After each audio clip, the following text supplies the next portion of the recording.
தாவேகா உள்குத்து அரசியல் விரக்தியில் இருக்கிறாரா புசி ஆனந்த்?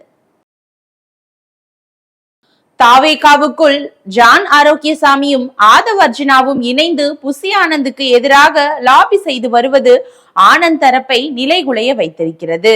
இதன் உச்சகட்டமாக சோழிங்கநல்லூரில் போட்டியிட விரும்பிய ஆனந்தை வலுக்கட்டாயமாக தீநகருக்கு தள்ளிவிடும் நிலைக்கு விஜயிடம் காய்களை நகர்த்தி வெற்றி பெற்று விட்டார்கள் ஜான் ஆதவ் கூட்டணி என்கிறார்கள் விவரம் அறிந்தவர்கள். இது குறித்து தாவேகா உள்வட்டாரங்கள் கூறுகையில், தாவேகா உருவாவதற்கு புசி ஆனந்த் அஸ்திவாரமாக இருந்ததால் அவருக்கு கட்சியில் மிக முக்கியமான பொதுச் செயலாளர் பதவியை கொடுத்தார் விஜய். ஆனால் சமீப காலமாக நிலைமை தலைகீழாக மாறிவிட்டது. ஜான் ஆரோக்கியசாமி ஆதவ் அர்ஜுனா இணைந்து ஆனந்துக்கு எதிராக திட்டமிட்டே காய் நகர்த்தி வருகிறார்கள். புசி ஆனந்துக்கு கட்சியின் அரசியல் வியூகங்களை புரிந்து கொள்ள தெரியவில்லை. மேடைகளில் பேசுவதற்கும் அவருக்கு போதிய ஆளுமை இல்லை. அவருக்கு தொடர்ந்து முக்கியத்துவம் கொடுத்தால் அது கட்சியின் ஒட்டுமொத்த தோல்விக்கே வழிவகுக்கும் என அவர்கள் விஜயின் காதுகளை கவ்வி வருகிறார்கள். இதனால் சமீப காலமாக தாவேகா நிகழ்ச்சிகளில் ஆனந்துக்கான முக்கியத்துவம் குறைக்கப்பட்டு வருகிறது. இதற்கிடையில் ஆனந்த் தயாரித்த வேட்பாளர் பட்டியலை நிராகரித்த அந்த தரப்பு பாஜகவுடன் கூட்டணி வைக்க ஆனந்த் விரும்புகிறார் என்கிற தகவலையும் பரப்பி வருவதாக ஆனந்த் தரப்பு கூறி வருகிறது. இதன் ஒரு பகுதியாகவே சோழிங்கநல்லூரில் போட்டியிட விரும்பிய ஆனந்தை தீநகர் தொகுதியில் முடக்கிவிட்டார்கள். ஆரம்பத்தில் ஆனந்த் எடுத்த ரகசிய சர்வேயில் சோழிங்கநல்லூர் தொகுதியில் போட்டியிட்டால் மட்டுமே வெற்றி நிச்சயம் என ரிசல்ட் வந்திருக்கிறது. தமிழகத்திலேயே அதிக வாக்காளர்களை கொண்ட தொகுதி என்பதாலும் ஐடி ஊழியர்கள் அதிகம் நிறைந்த பகுதி என்பதாலும் அங்கு உறுப்பினர்கள் சேர்க்கை மற்றும் கிளை அமைப்புகள் வலுவாக இருப்பதாலும் அந்த தொகுதியையே ஆனந்த் மலை போல நம்பியிருந்தார். மேலும் அங்கு 2 முறை தொடர்ந்து வெற்றி பெற்ற திமுக எம்எல்ஏ அரவிந்த் ரமேஷ் மீது தொகுதிக்குள் நிலவும் அதிருப்தியும், அதிமுகவில் KP கந்தனுக்கு பெரிய அளவில் வரவேற்பு இல்லாததும் தனக்கு சாதகமாக அமையும் என ஆனந்த் கணக்கு போட்டிருந்தார்.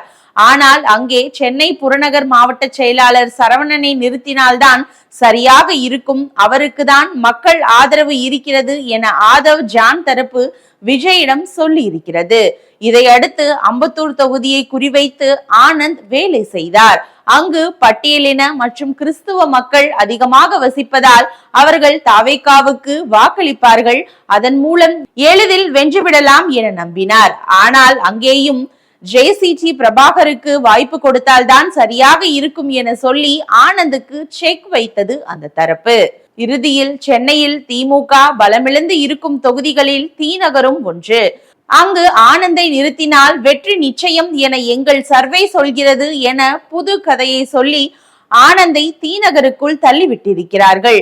ஆனால் தீநகர் தொகுதியில் வெற்றி பெறுவது எவ்வளவு கடினம் என்பது இப்போதுதான் ஆனந்துக்கு தெரிய வந்திருக்கிறது. அங்கே திமுக சார்பில் சிட்டிங் எம்எல்ஏ கருணாநிதி, உதயநிதி ஆதரவாளர் ராஜ அன்பழகன் ஆகியோர் சீட் பெற தீவிரமாக முயன்று வருகிறார்கள். கடந்த முறை நூலிலையில் வெற்றியை தவறவிட்ட அதிமுகவின் தீநகர் சத்யா கடும் சவாலாக இருப்பார். மேலும் பாஜகவுக்கு செல்வாக்குள்ள தொகுதி என்பதால் தமிழிசை, SG சூர்யா, வினோஷ் P செல்வம் என பலமான வேட்பாளர்கள் களமிறங்க காத்திருக்கிறார்கள். இதனால் வெற்றி பெறுவது கடினம் என ஆனந்த் விரக்தியில் இருக்கிறார்.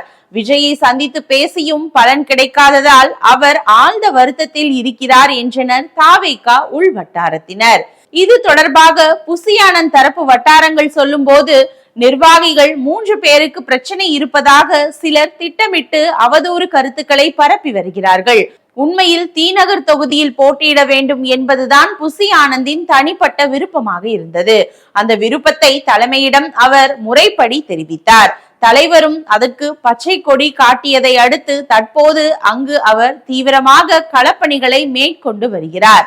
தமிழக வெற்றி கழகத்துக்குள் எந்தவிதமான கோஷ்டி பூசலும் இல்லை என்று திட்டவட்டமாக தெரிவித்தனர்.